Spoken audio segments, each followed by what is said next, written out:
Thank you, Mr. Speaker. I, too, have read the General Manager's report from January about Idaho Public Television. A couple of things that he notes is that education in particular is always central to its mission. He also notes that over the years, PBS has pushed the envelope in creating content. He says there are particular educational outcomes that are baked into every show. I wonder if that's what he means when we can look at some of the shows. Last year it was mentioned here on the House floor that Clifford the dog, there was introduced a lesbian couple into the show as part of the programming. I looked on the list of programs. There's also one called The Reluctant Radical that teaches about climate change and global warming and what we must do to end it.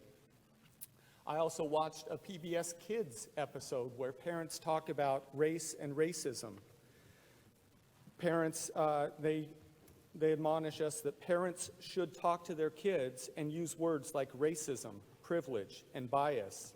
They mention that this is especially important for white parents to mention to their kids that I was a problem, but that we need to fix it.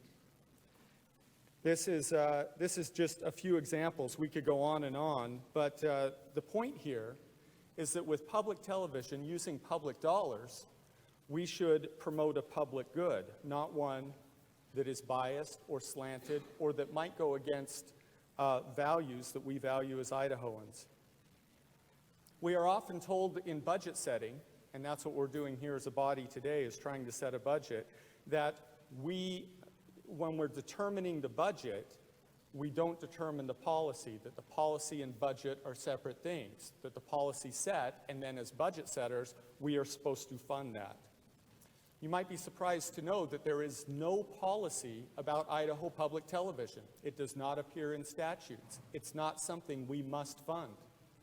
The State Board of Education does have that as part of its programming, but nowhere in our statutes or in our policy have we mandated to have an Idaho Public Television. We don't need to fund this.